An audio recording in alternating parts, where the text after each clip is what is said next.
A poor nanny left a birthday card. The lonely CEO read it and changed her life forever. Rowan Ashford stood in his penthouse office overlooking downtown Chicago, 42 years old today, and feeling every bit as empty as the day he'd turned 41. As CEO of Ashford Innovations, a billion-dollar tech empire, he had everything money could buy. What he didn't have was anyone to celebrate with. His assistant, Pamela Ridge, had arranged the obligatory office birthday gathering, an awkward 15 minutes where employees sang and ate cake while checking their phones, eager to return to work. Rowan had smiled, thanked everyone, and retreated to his office the moment politeness allowed. Now, sorting through the pile of corporate birthday cards, formulaic well wishes from business associates who barely knew him, he found one that stood out. Simple white envelope, his name written in careful cursive. No return address. He opened it. The card was handmade, not store-bought. Watercolor flowers decorated the front, clearly painted by someone with more heart than formal training. Inside, the message was written in that same careful script. Dear Mr. Ashford, happy 42nd birthday. I know you probably won't read this, and that's okay. But I wanted you to know that your son Elliot talks about you constantly. He's so proud of his dad, even though he doesn't see you much. Today at the park, he told me about how you're changing the world with technology. He said it with such pride. I don't know your story, Mr. Ashford. I don't know why you work so much or why you seem so sad when you pick up Elliot on the rare evenings you're home early. But I do know that you have a little boy who loves you more than anything in this world, who saves his best drawings for you, who asks me every day if today is the day Daddy will be home for dinner. Life is short, shorter than we think. I lost my mom 2 years ago, and the only thing I regret is the time we didn't spend together because we were both too busy, too tired, too focused on surviving. You don't have to survive, Mr. Ashford. You're already successful beyond most people's dreams. Maybe it's time to start living. For Elliot, for yourself. I hope this doesn't offend you. I just thought someone should tell you that you're missing something precious while you're busy building your empire. With respect and warm wishes, Sutton Vale P.S. Elliot helped paint the flowers. He wanted them to be perfect for you. Rowan read the card 3 times, each reading hitting harder than the last. Sutton Vale, his son's nanny for the past 8 months. The blonde woman with kind eyes who was always there when he picked up Elliot late, who never complained, who had his son fed, bathed, and happy. He'd barely spoken to her beyond logistical discussions about Elliot's schedule. He paid her well, generously even, but had never really seen her. Just another employee facilitating his life. But she'd seen him, seen his loneliness, his exhaustion, his distance from his own son, and instead of judging, she'd offered compassion. Rowan looked at the watercolor flowers, clumsy but charming. Clearly Elliot's work with Sutton's guidance. His son had made this for him, had wanted it to be perfect. When was the last time he'd really talked to Elliot? Not the rushed morning exchanges or distracted goodnight kisses, but real conversation. Rowan couldn't remember, and that realization broke something inside him. He picked up his phone, called Pamela. Clear my schedule for the rest of the day. Actually, clear tomorrow too. I'm taking a few days off. Days off. Mr. Ashford, you haven't taken a day off in 3 years. Are you feeling all right? I'm feeling like I've been missing my life. Thank you, Pamela. I'll see you next week. He left his office for the first time before 8 p.m. in recent memory, drove to his Lincoln Park mansion, and found Sutton in the kitchen helping Elliot with homework. His 6-year-old son looked up, eyes widening. Daddy, you're home. It's still light outside. I am home. And Elliot, I'm sorry it took me so long. Sutton Vale stood from the table, clearly surprised. She was younger than he'd realized, maybe late 20s, with blonde hair pulled back in a practical ponytail, wearing jeans and a simple sweater. Pretty in an understated way that had nothing to do with effort and everything to do with genuine warmth. Mr. Ashford, I didn't expect you home so early. Elliot's homework is almost done and I've prepared dinner. Can you stay? For dinner? The words surprised even Rowan. I'd like to talk to you, both of you, about this card. Sutton's face went pale. I'm sorry if I overstepped. I shouldn't have. You didn't overstep. You told me something I needed to hear. Please stay. Let me buy you dinner. Or rather, let me eat the dinner you made. since you're the one who actually cooks in this house. Hello, my Stop Racism family. Thank you for tuning in today. Before we dive deeper into this beautiful love story, I want to hear from you. Where are you watching from? Drop your country and state in the comments below. Also, I'd love to know your thoughts. What did you think of the story so far? Do you believe love can truly conquer prejudice? Let us know in the comments. We love reading them. And trust me, your words motivate us to keep making these videos. Let's make this video reach at least 50 comments. Your support means the world to us, and it drives us to create even more meaningful content for you. So don't forget to comment, share, and keep spreading love. Dinner was awkward at first. Elliot chattering excitedly about having Daddy home, Sutton trying to be professionally invisible, Rowan attempting to remember how to have a normal family meal. But gradually, the atmosphere relaxed. "This is delicious," Rowan said, indicating the chicken and vegetables Sutton had prepared. "Do you cook like this every night?" "When I can. Elliot's growing, he needs proper nutrition. And honestly, I enjoy cooking. It's calming." "Sutton makes the best mac and cheese," Elliot announced. "Better than restaurants." "That's high praise." Rowan smiled. "Elliot's a tough critic. He's a sweet boy with good taste," Sutton corrected gently. After Elliot finished eating and ran off to play, Rowan and Sutton sat with coffee, the kitchen suddenly quiet and intimate. "I need to apologize," Rowan started. "I've been employing you for 8 months, and I don't know anything about you beyond the fact that you're excellent with my son. That's shameful. You're a busy man. That's an excuse, not a reason. Sutton, tell me about yourself. Please." She hesitated, clearly uncomfortable with the attention. "There's not much to tell. I'm 29, from rural Michigan originally. Moved to Chicago 3 years ago. I work as a nanny because I love children and the pay is decent. I'm saving for a future that's a bit more stable." The card mentioned losing your mother. Pain flashed across Sutton's face. "Cancer. 2 years ago. I was working 2 jobs trying to help with medical bills, and I kept telling myself I'd spend more time with her once things were more stable. But things never got stable, and then she was gone.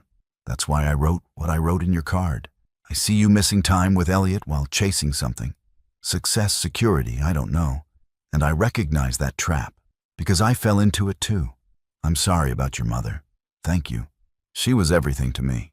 Single mom, worked herself to exhaustion, giving me a good life. I wish I'd told her more often how much that mattered." Rowan was quiet for a moment. Elliot's mother left when he was 2.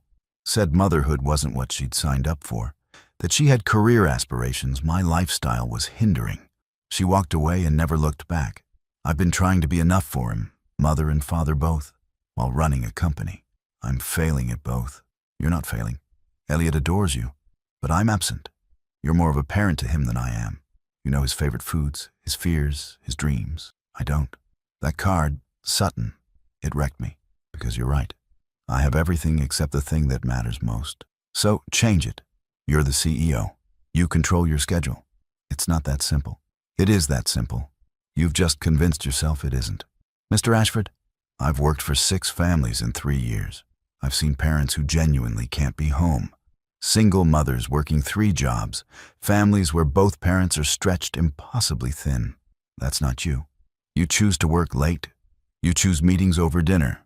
Those are choices, not obligations. Her honesty was startling and refreshing. Most people handled Rowan with deference or fear. Sutton treated him like a person who needed a reality check. You're right. I've been hiding at work because it's easier than being home.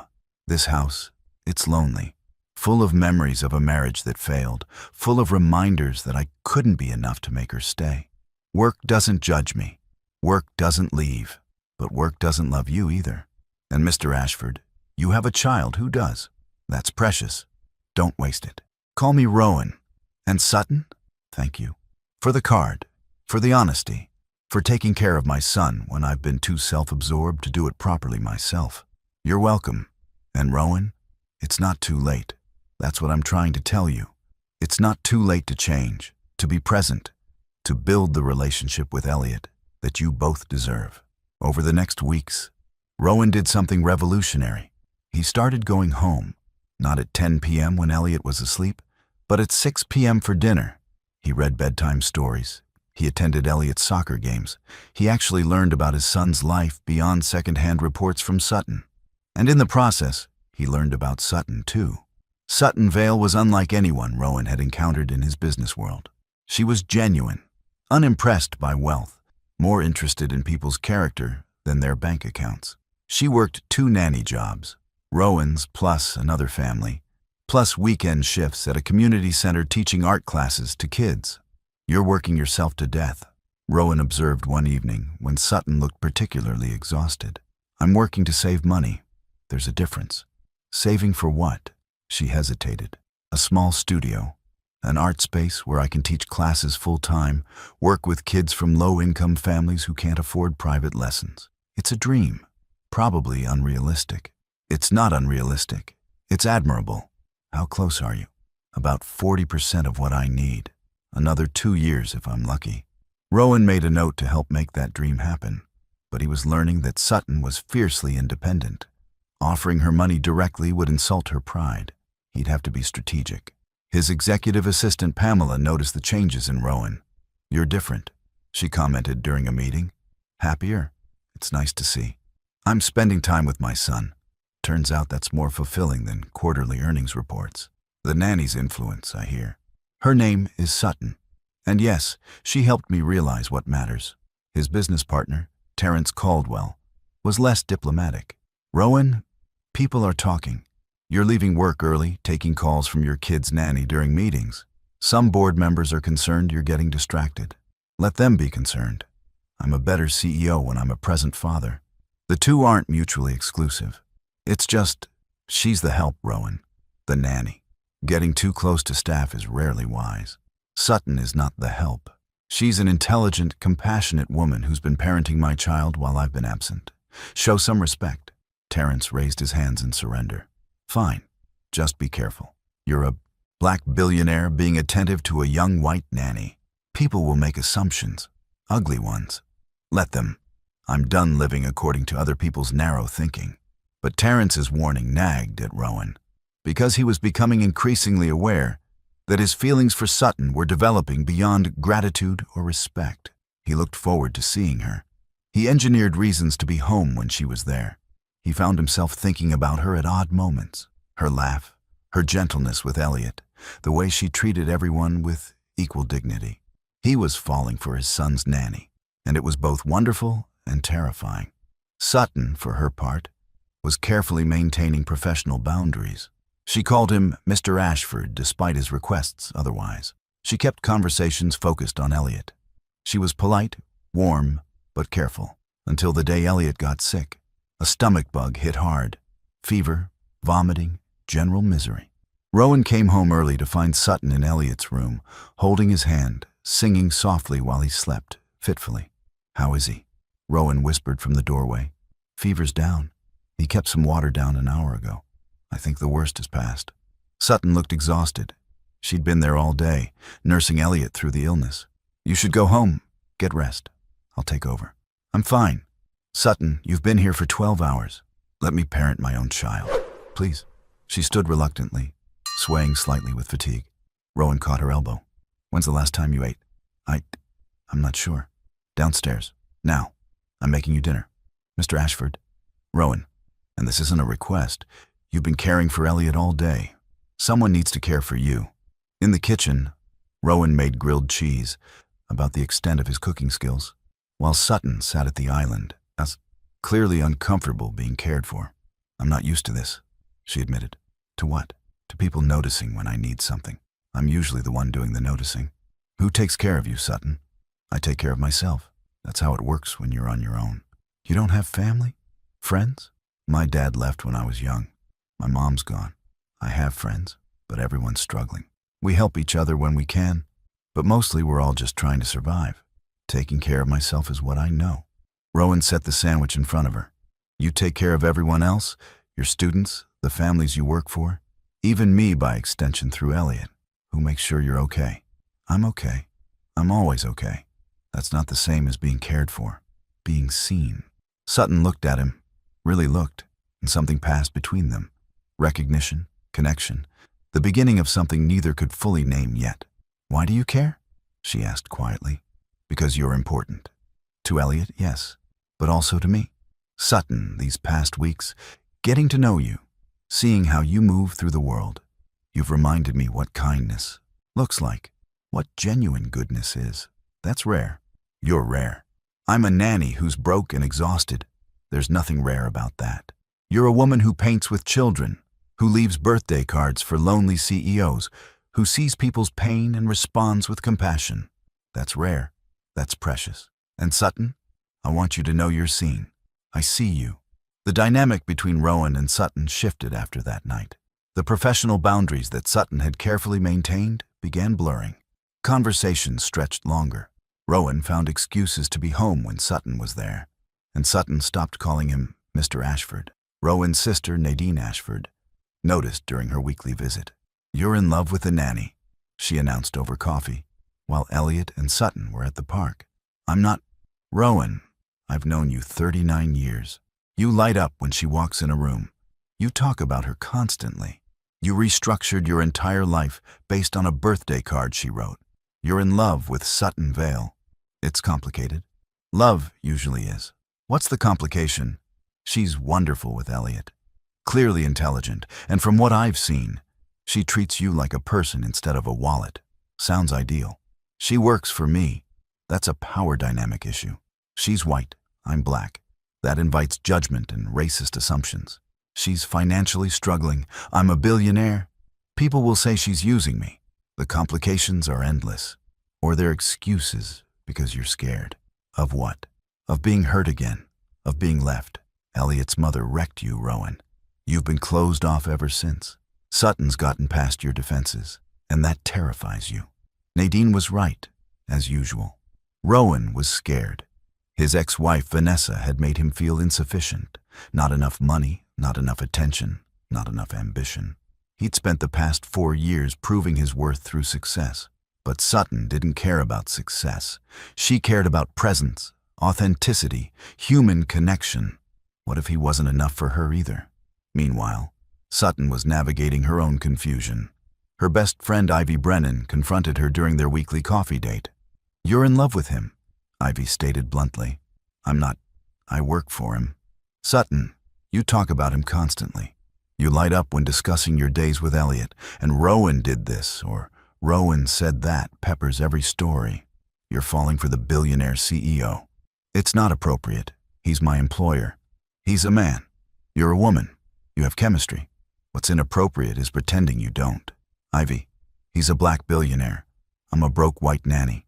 People will make assumptions that I'm using him, that he's slumming every racist and classist stereotype in existence.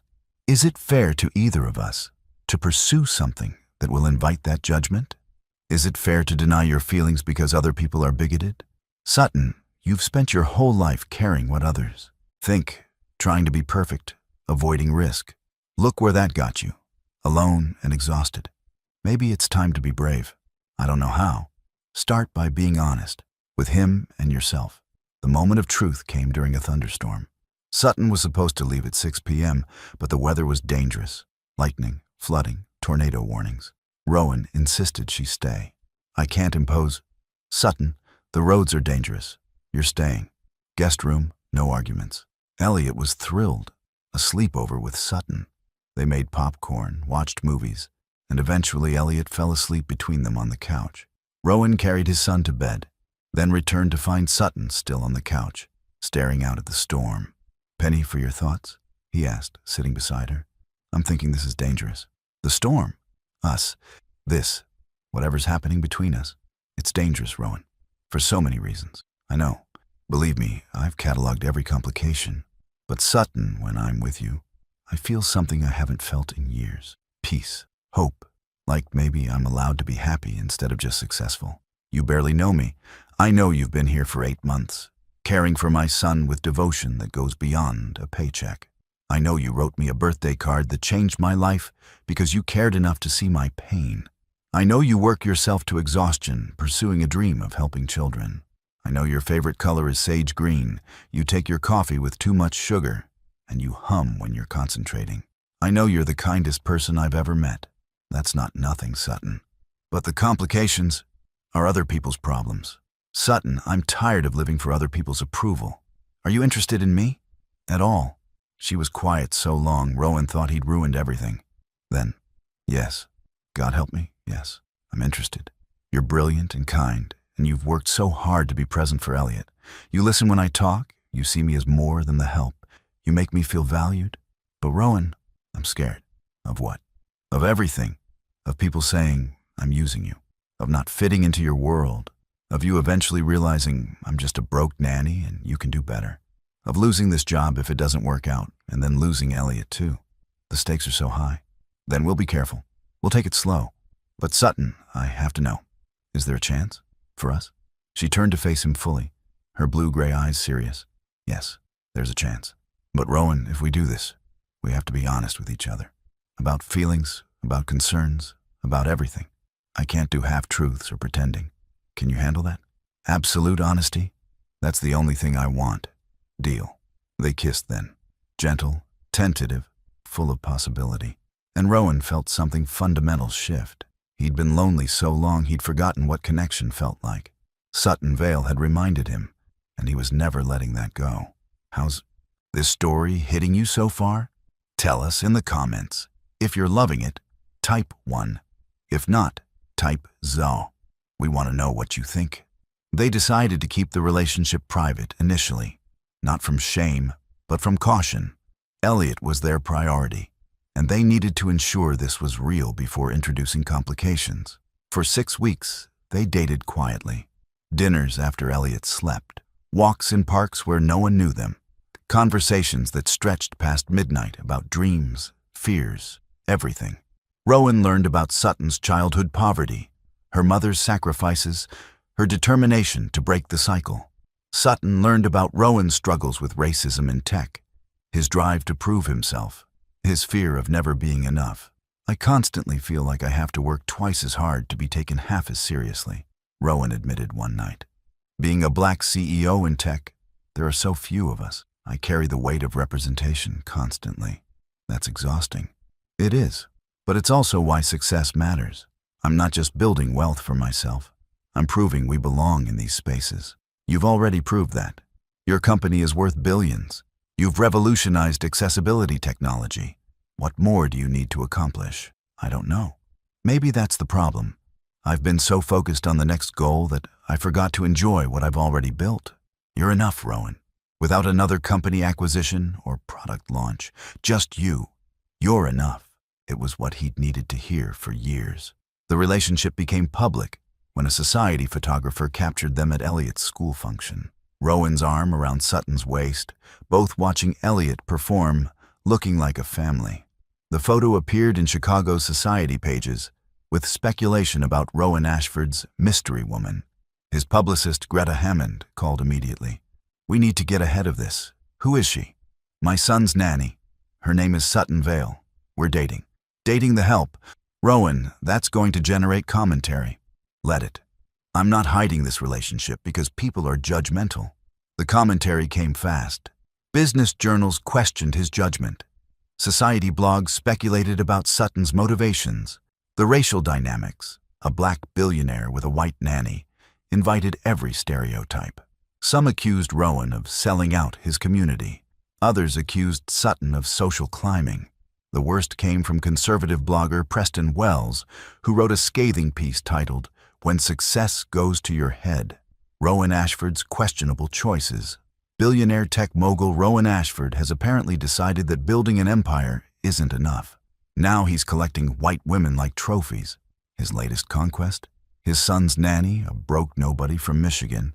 Nothing says I've made it like hiring a pretty blonde to raise your kid and then dating her. This relationship screams midlife crisis and poor judgment.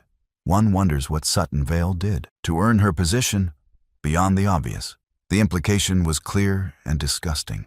Sutton read the article and cried. They think I slept my way into this job, that I'm using you, that we're some sordid scandal instead of two people who care about each other. They're wrong. And Sutton, we knew this would happen.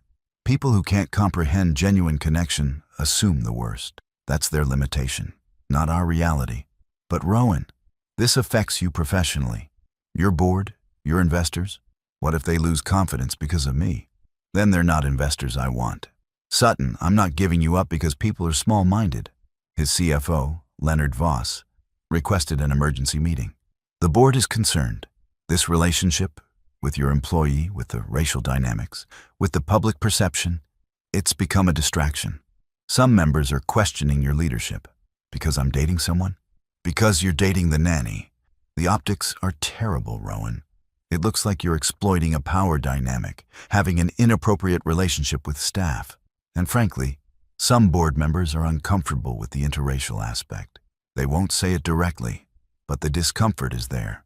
Then those board members can resign. Leonard, I've built this company from nothing. I've made everyone in that boardroom wealthier than they ever imagined. If they can't support me having a personal life because the woman I care about doesn't fit their narrow expectations, that's their problem. This could cost you, Rowan. Partnerships, investments, reputation. Then let it cost me. Some things are worth more than money. While Rowan fought professional battles, Sutton navigated personal ones. The family she nannied for part-time, the Caldwell family, let her go. We don't feel comfortable having someone in our home who's involved in such a public controversy, Teresa Caldwell explained, not meeting Sutton's eyes. It's nothing personal. It's entirely personal. You're firing me for dating someone. We're terminating your employment for becoming a public spectacle. There's a difference. Losing the income hurt, but the judgment hurt worse. Sutton had always prided herself on professionalism.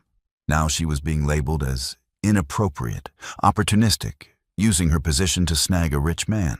Her father called. The first contact in 5 years. Saw you in the news? Dating some rich black fellow? Sutton, what are you thinking? I'm thinking I care about him, Dad. He's using you for sex, and you're using him for money. Everyone can see it. Or we genuinely care about each other. Did that occur to you? Men like that don't marry women like you. You're a phase. When he's done, you'll have nothing. Be smart. Take what you can get now. Sutton hung up, disgusted. Was that how everyone saw her? As a gold digger? A phase? Someone using Rowan? She met with her friend group, Ivy, plus 2 other women from the community. Center, Mallory Keene, and Brenna Foster. They'd been supportive initially, but now seemed conflicted. Just be careful, Mallory said. Rich men and poor women. That never ends well for the woman. He's not like that. They're all like that, Brenna interrupted. My cousin dated a wealthy guy. He promised her everything, then dumped her when someone from his own class came along. You're setting yourself up for heartbreak. You don't know Rowan, and you don't know how his world works. Sutton, I'm not trying to be cruel. I'm trying to protect you. This man is a billionaire. You clean houses for a living. That gap, it's too wide. Something will break eventually. Even Ivy, her most loyal friend, looked worried. I just don't want you hurt. And Sutton, the racial stuff. People are being vicious. Some of the comments I've seen online about you and Rowan, they're disgusting. Racist attacks on him, classist attacks on you. Is love worth that? I don't know, Sutton admitted. But I know I'm not giving up on something real because people are bigoted. The pressure mounted when Rowan's ex-wife Vanessa suddenly reappeared, giving an interview to a gossip magazine. I'm concerned for my son, Vanessa told the interviewer, all fake maternal worry. This woman has inserted herself into Elliot's life, and now my ex-husband's bed. It's inappropriate. I'm considering legal action to protect my child from this unstable environment. You abandoned your child 4 years ago, Sutton raged when she read it. Now you're pretending to care because we're dating? She's trying to extort me, Rowan explained calmly. Vanessa wants money to go away. My lawyers are handling it. Don't engage. But she's attacking me publicly, saying I'm unstable, inappropriate. She's a bitter woman trying to capitalize on our relationship. Sutton, you can't let every bad opinion destroy you. We know the truth. That's what matters. But the accumulation of judgment, lost jobs, media speculation, friends' concerns, racist commentary, was wearing Sutton down. She began questioning whether being with Rowan was fair to either of them. Maybe we should take a break, she suggested one evening. Let things calm down. Absolutely not. Sutton, we're not breaking up because people are judgmental. But I'm costing you, professionally, socially. Your board is questioning you. My presence in your life is creating problems. Maybe I should just go. Where? Where would you go that would make this better? Sutton, running away, doesn't solve anything. It just means they win. But Rowan, I'm not strong enough for this. The constant judgment, the assumptions, I can't handle it. Then let me be strong for both of us. Sutton, I love you. I'm in love with you. That birthday card you wrote, it didn't just change my life in terms of being present for Elliot. It changed my life because it introduced me to you. I'm not giving that up. You love me? Desperately. Completely. And I know this is hard. But Sutton, you're worth fighting for. We're worth fighting for. She was crying now. I love you too. But I'm scared we're going to destroy each other trying to make this work. Then we'll rebuild. Together. But Sutton, I need you to trust me. Trust us. Can you do that? I'm trying. God, I'm trying. The crisis came when Elliot was bullied at school. A classmate, repeating parents' gossip, told Elliot that his dad's girlfriend was white trash using daddy for money. Elliot punched the kid and got suspended. Rowan and Sutton met with the principal together, united front despite their own struggles. The principal, Vernon Schaefer, was diplomatic but clear. Elliot's behavior was inappropriate, regardless of provocation. However, we're also addressing the Whitman family about their son's comments. Comments he clearly learned at home, Rowan said coldly. My son is being bullied because of racism and classism, and you're treating it like a both sides issue. Mr. Ashford, we take all bullying seriously. Do you? Because my son defended his family from vicious attacks, and you suspended him. The child who made those attacks got what? Detention? In the car afterward, Elliot was quiet. Finally, Sutton, are you using Daddy for money? Sutton's heart broke. No, honey. I care about your dad very much, and about you. That has nothing to do with money. But Kyle said his mom said you're poor and now you live in our big house. I don't live in your house, Elliot. I come to work there. And yes, I don't have as much money as your dad. But that doesn't mean I'm using him. Sometimes people with different backgrounds fall in love. That's okay. Are you and Daddy getting married? The question hung in the air. Rowan glanced at Sutton, his expression careful. They hadn't discussed marriage. Too much else was in flux. We're not rushing into anything, Rowan said diplomatically. But Elliot, Sutton is important to me. To us. People might say mean things because they don't understand or because they're prejudiced. That doesn't make them right, okay? Okay. But I'm glad you're together. Sutton makes you happy. You smile more now. That night, after Elliot was asleep, Rowan and Sutton had the conversation they'd been avoiding. I can't keep doing this, Sutton said. I can't watch your son get bullied because of me. I can't cost you professionally. I can't. Marry me. Sutton blinked. What? Marry me. Sutton, I love you. You love me. We're already facing all the judgment of a relationship. Let's make it official. Let's be a family. You, me, Elliot. What do you say? That's insane. You're proposing to shut people up? I'm proposing because I love you, and I want to spend my life with you. The timing is because waiting seems pointless when we're already committed. But Sutton, I'm not asking you to marry me as a PR move. I'm asking because I want you to be my wife. We've been dating 3 months. We've been falling in love for 8 months. Since that birthday card. Since you cared enough to tell me I was missing my life. Sutton, when you know. I know. Do you? She looked at this man who changed her life as much as she'd apparently changed his. This brilliant, kind, complicated man who'd opened his heart to her despite every obstacle. Yes, I know. And Rowan? Yes, I'll marry you. He pulled out a ring. He'd been carrying it for weeks, waiting for the right moment.